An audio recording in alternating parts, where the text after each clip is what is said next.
নমস্কাৰ ছাত্ৰ ছাত্ৰীসকল বিকাশ এডুকেশ্যন চেনেল সকলোকে আকৌ পুনৰ স্বাগতম জনাইছোঁ। আজি এই ভিডিঅ'তে আলোচনা কৰিম অসম জাতীয় বিদ্যালয় ক্লাছ 7ৰ অসমীয়াৰ পাঠ নং 13 অৰ্জুন ফঞ্জন। ইয়াৰ আজি প্ৰশ্নোত্তৰখিনি আলোচনা কৰিম। তেনেহ'লে ভিডিঅ'টো স্কিপ নকৰাকৈ একেলগে চাই থাকক। প্ৰথমে 1 নম্বৰ প্ৰশ্নখিনি কৈছে যে প্ৰথমে কোৱা তাৰ পাছত লিখা। প্ৰথমে ক'ব দিছে তাৰপিছত লিখিব দিছে। ইয়াৰে প্ৰথম ক নম্বৰ প্ৰশ্নটো কৈছে যে যশোদাক কিয় নন্দৰাণী বোলা হয়। ইয়াৰ উত্তৰটো লিখিব লাগিব যে নন্দ ৰজাৰ ৰাণীৰ কাৰণে যশোদাক নন্দৰাণী বোলা হয়। এনেকৈ লিখিলে হৈ যাব। তাৰপিছত খ নম্বৰ প্ৰশ্নটো কৈছে যে মথনি দণ্ড মানে কি।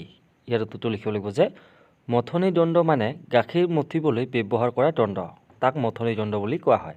তাৰপিছত গ নম্বৰ প্ৰশ্নটো কৈছে যে ইয়াৰ পিছত কৃষ্ণই কি কাৰণে মথনি দণ্ডডাল ভাঙি পেলাইছিল। ইয়াৰ উত্তৰটো লিখিব লাগিব যে কৃষ্ণই মাকৰ গাখীৰ খাই থাকোঁতে গাখীৰ পৰা বুলি শুনি যশোদাই কৃষ্ণক কোলাৰ পৰা নমাই দিয়াত খং উঠি কৃষ্ণই মথনি দণ্ডডাল ভাঙি পেলাইছিল। এনেকৈ লিখিলে হৈ যাব। তাৰপিছত প্ৰশ্নটো কৈছে যে ইয়াৰ পিছত খ নম্বৰটো যে কৃষ্ণই লৱণোবৰ কাক খাবলৈ দিছিল। ইয়াৰ উত্তৰটো লিখিব লাগিব যে কৃষ্ণই লৱণোবৰ বান্দৰক খাবলৈ দিছিল। এনেকৈ লিখিলে হৈ যাব। তাৰপিছত ঙ নম্বৰ প্ৰশ্নটো কৈছে যে কৃষ্ণক ধৰিবলৈ খেদি ফুৰোঁতে যশোদাৰ কেনে অৱস্থা হৈছিল। ইয়াৰ উত্তৰটো লিখিম যে কৃষ্ণক ধৰিবলৈ খেদি ফুৰোঁতে যশোদাৰ খোপাৰ মালতী ফুল সৰি পৰিল, খোপা খুলি গৈ চুলি আউলি বাউলি হৈ পৰিল, খঙত দুখত দুচকুৰে সৰসৰাই পানী পৰিবলৈ ধৰিলে। এনেকৈ লিখিলে হৈ যাব। তাৰপিছত প্ৰথম 6 নম্বৰ প্ৰশ্নটো কৈছে যে যশোদাই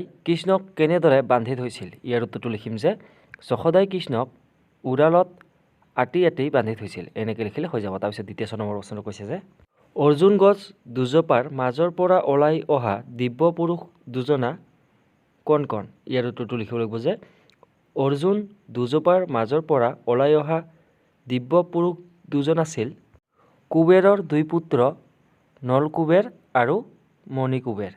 এই দুজনৰ নাম লিখি দিলে হৈ যাব। তাৰপিছত বৰ্গীয় নম্বৰ প্ৰশ্নটো কৈছে যে নন্দই যশোদাক কিয় ককৰ্থনা কৰিছিল নিজৰ ভাষাত লিখা। ইয়াৰ উত্তৰটো লিখিম এনেকৈ যে যশোদাই কৃষ্ণক বান্ধি থোৱাৰ পিছত কৃষ্ণই উৰলৰে সৈতে গৈ ঘৰৰ চৌহদত থকা যমুনাৰ্জুন দুজোপাৰ কাষ পালে। কৃষ্ণই গছ দুজোপাৰ মাজেৰে যাব খোজোতে উৰলটোক গছৰ ফেৰেঙনিত লাগি ধৰিলে আৰু কৃষ্ণৰ আজৰত গছ দুজোপা প্ৰচণ্ড শব্দ কৰি ভাঙি পৰিল। পিছত নন্দ ৰজা আহি তেনে অৱস্থাত কৃষ্ণক দেখি গাৰ পৰা বান্ধ খুলি দি গাৰ ধূলি মাকতি জোকাৰি কোলাত তুলি ল'লে।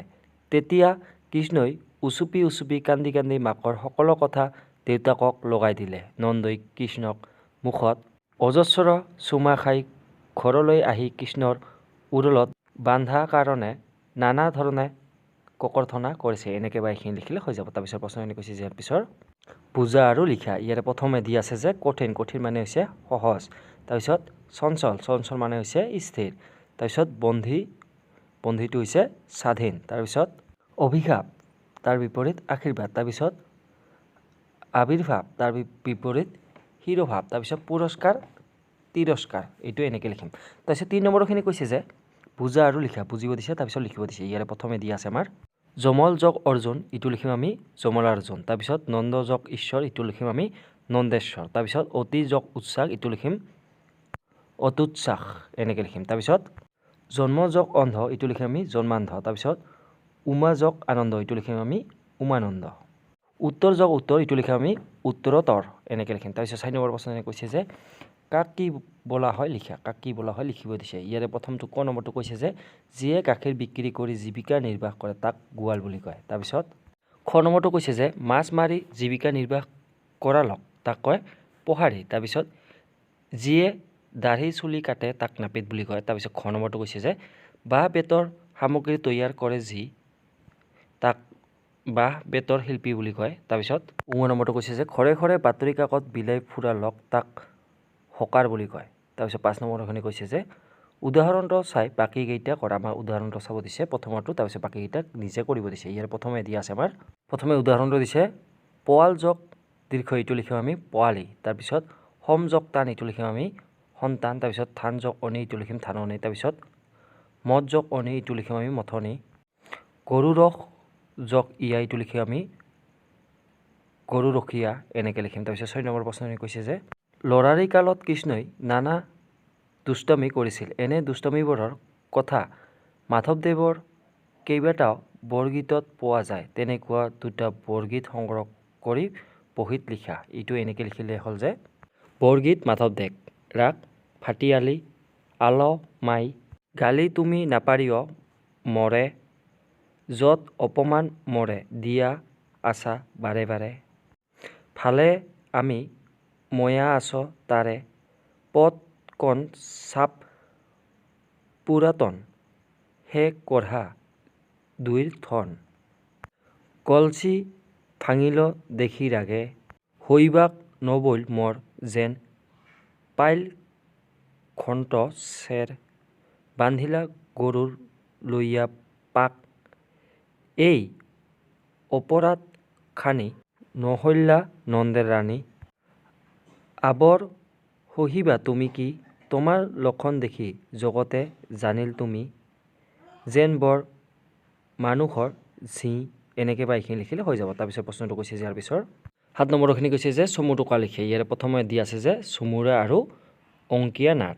এইটো প্ৰথমটো আমি এনেকৈ লিখিম যে চুমুৰাটো চুমুৰা এইটো লিখিম মহাপুৰুষ মাধৱদেৱে মহাপুৰুষ শংকৰদেৱৰ আৰ্হিৰ ৰচনা কৰা নাটক অৰ্জুন ভঞ্জনৰ বাহিৰে বাকী চৰধৰা পিম্পৰা গুচোৱা ভজন বেহাৰ আদি নাটৰ চুমুৰা বোলে।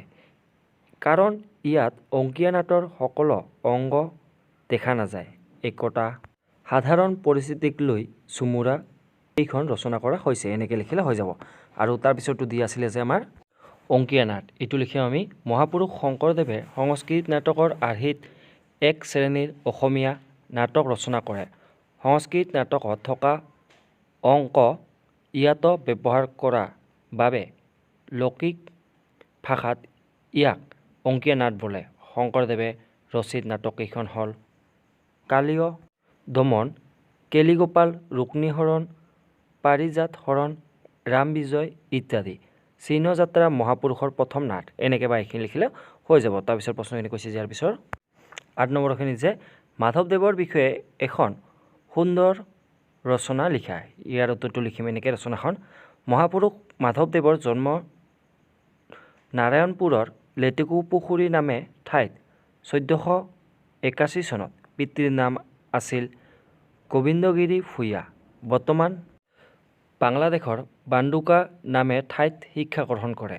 বেলগুৰি সত্ৰত 1522 চনত শংকৰদেৱৰ ওচৰত শৰণ লয়। আহোম ৰজাৰ ৰসত পৰি 1546 চনত ভটিয়াই আহি কোচবেহাৰ পায়। নামনি অসমৰ বাৰাদি গুণকুচি সুন্দৰীদিয়া ভেলাডাংগ আদি ঠাইত তেওঁ বৈষ্ণৱ ধৰ্ম প্ৰচাৰ কৰে। লগতে নতুন সাহিত্য কৰ্মৰ সৃষ্টিত ব্ৰতী হয়। মহাপুৰুষ শংকৰদেৱে ইহলীলা সমৰণ কৰাৰ পাছত নৱ বৈষ্ণৱ ধৰ্ম প্ৰচাৰৰ বাবে সম্পূৰ্ণ দায়িত্বভাৰ মাধৱদেৱে কান্ধ পাতি লৈ দক্ষতাৰে সেই কাৰ্য চলাই নিছিল। ধৰ্ম প্ৰচাৰ কৰাৰ সময়ত তেওঁ বৈষ্ণৱ ধৰ্মৰ ৰম্যপুৰী ৰূপে খ্যাত বৰপেটা সত্ৰ প্ৰতিষ্ঠা কৰে যি আজিও সগৰ্বে সত্ৰ পৰম্পৰা অক্ষুণ্ণ ৰাখিছে।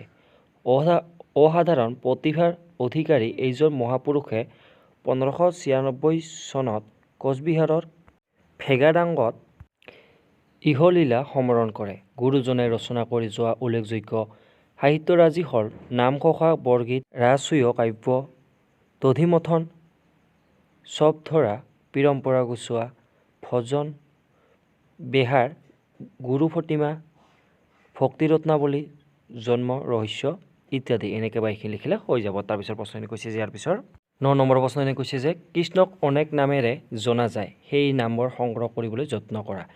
ইয়াৰ উত্তৰটো লিখিলে হ'ল যে কৃষ্ণৰ নামৰ অন্ত নাই বুলি ক'ব পাৰি। ক'ৰবাত কৃষ্ণৰ 108টা নাম পোৱা যায় আৰু ক'ৰবাত সহস্ৰ নামো পোৱা যায়। তলত তেনেকুৱা নাম কেইটামান লিখিবলৈ যত্ন কৰা হ'ল। প্ৰথমে লিখিব লাগিব এনেকৈ শ্ৰীকৃষ্ণ শংকৰদেৱ, সদাশিৱ সনাতন, পীতাম্বৰধাৰী বিষ্ণু জিষ্ণু উনাদন, গোবৰ্ধনধাৰী মধুমথন ঈশ্বৰ, বেণুবাদ্য বিশাৰদ দেৱ গদাধৰ, যশোদানন্দ নন্দগোপাল কুমাৰ, কেশৱ কমলানাথ প্ৰমথ সংহাৰ, ভাস্কৰ পুণ্ডৰীকাক্ষ বিষ্ণু বিশ্বস্তৰ, অনিৰুদ্ধ সত্যসন্ধ শুদ্ধ ধাৰাধৰ, দৈৱকীনন্দন হৰি নিকিঞ্চন ধন, বৈকুণ্ঠ কমলাকান্ত নাথ নাৰায়ণ। এনেকৈ বা এইখিনি লিখিলে হৈ যাব। আজিলৈ ইমানে। আৰু চেনেলটোত যদি নতুনকৈ আহিছে চেনেলটো সকলোৱে ছাবস্ক্ৰাইব কৰি ল'ব আৰু কাষতে থকা বেল আইকনটো অল কৰি থ'ব যাতে মই দিয়া ভিডিঅ'বোৰ প্ৰথমতে পায়। আজিলৈ ইমানে, ধন্যবাদ।